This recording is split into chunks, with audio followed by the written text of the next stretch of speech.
दोस्तों, आज मैं फिर चुड़ैल की कहानी लेकर आया हूँ, जिसे आप सुनेंगे तो आपकी रूह कांप उठेगी। चलिए सुनाता हूँ। यह बात उस समय की है जब मेरी गर्मियों की छुट्टियाँ चल रही थी। उस समय मैं अपने मामा के गांव छुट्टियाँ बिताने गया हुआ था। वह गांव बहुत ही सुंदर था और वहाँ के खेत खलियान और पहाड़ भी काफ़ी सुंदर थे। गांव पहाड़ों के बीच में बसा हुआ था। गांव के लोग भी काफ़ी अच्छे थे और मैत्री स्वभाव के थे। दिन में वहाँ पर काफ़ी गर्मी पड़ती थी, पर रात में एकदम ठंडा होती थी।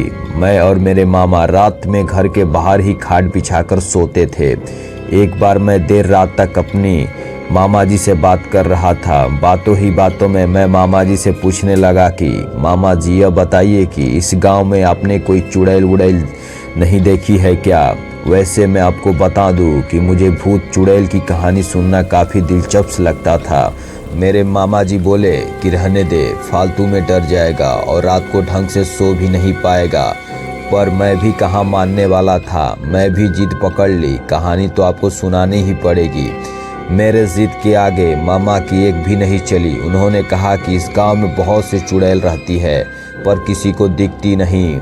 मैं बीच में ही बोल पड़ा कि जब किसी को वो दिखती नहीं तो फिर कैसे पता कि वह यहाँ रहती है? मामा जी बोले, हाँ, किसी ने उन्हें देखा तो नहीं, पर भी कुछ लोगों ने उन्हें महसूस ज़रूर किया है। मैं बोला कि क्या आपने उन्हें देखा या महसूस किया है? मामा जी, हाँ शायद, हाँ। मामा जी, आप मुझसे मजाक मत करो। अगर आपने देखा है तो बताओ, मैंने उनसे पूछा। उनका जवाब नहीं में था। मुझे उनसे कहानी सुननी थी, पर उन्होंने मुझे कोई कहानी नहीं सुनाई। मैं बाहर आकर अपनी खाट पर लेट गया।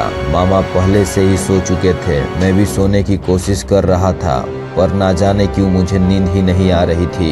मैं बस उन्हीं सब चीज़ों के बारे में सोच रहा था। ना जाने कब मुझे नींद आ गई, मुझे सही से तो पता, पर शायद आधी रात को मेरी नींद अचानक किसी पैर की आवाज़ से खुली। उस समय मेरे मामा जी तो सो ही रहे थे। मैं आश्चर्य में था कि इतनी रात को कौन हो सकता है, पर मेरी इतनी हिम्मत नहीं हो रही थी कि मैं खाट से उठकर पीछे देखूं कि कौन चल रहा है। उस समय मैं थोड़ा सा डरा हुआ भी था, क्योंकि उस रात मामा जी से भूत चुड़ैल की बातें कर रहा था। मैंने सोचा कि चुपचाप होकर देखता हूं कि कौन है। धीरे धीरे वह आवाज़ बढ़ती जा रही थी। वो जो कोई भी था धीरे धीरे पास आ रहा था। कि एक बूढ़ी सी महिला थी जिसने काले रंग की साड़ी पहन रखी थी और वो झुककर चल रही थी। वो मुझसे अब थोड़ा आगे निकल गई और एक जगह जाकर रुक गई। मैं अब उसे ही देख रहा था और सोच रहा था कि ये क्यों रुकी है, कि तभी वह पीछे मुड़ी। जहां वह रुकी थी वहां बल्ब सी हल्की सी रोशनी पड़ रही थी।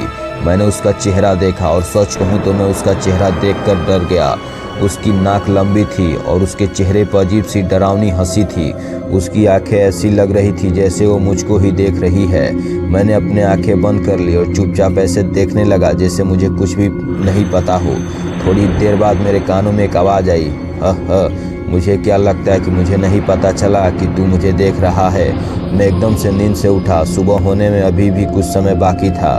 मैं बोला, भगवान का लाख लाख धन्यवाद है, एक सपना था। दोपहर के उस समय गांव में एक ही घर में लोगों को जमावड़ा भीड़ लगा था। सब लोग चिल्ला रहे थे कि इस पर चुड़ैल आई है। मैं भी उनकी ही भीड़ में खड़ा था।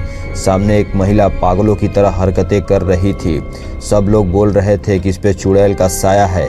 कोई कह रहा था कि रात को यह बाहर पेशाब करने गई, फिर लौटी ही नहीं। सुबह यह गांव के आखिर में उस उगे बरगद के पेड़ के नीचे बैठी हुई थी और कुछ गांव वाले वहां से लेकर आए हैं। वो सबको देखकर हंस रही थी। एक समय ऐसा भी आया जब उसने मेरी तरफ देखा और हंसते हुए बोली, तुझे क्या लगता है मुझे नहीं पता चला कि तू मुझे देख रहा है? मैं समझ गया था कि मैंने जो रात में देखा था वो मेरा सपना नहीं बल्कि हकीकत था। मैं बहुत डर गया और वहाँ से भाग गया। अगले ही दिन मेरे मामा जी से बोला, मुझे मेरे घर छोड़ दो। मुझे नहीं पता था कि वो महिला चुड़ैल कौन थी और वो मुझे क्यों दिखी, वो मुझसे क्या चाहती थी। मुझे नहीं पता उस गांव की महिला के साथ उसने क्या किया, पर अब मैं उस रात के बारे में सोचता हूँ तो डर जाता हूँ। दोस्तों, आशा करता हूँ आपको ये कहानी अच्छी लगी हो। इस वीडियो को ज़्यादा से ज़्यादा शेयर कीजिए।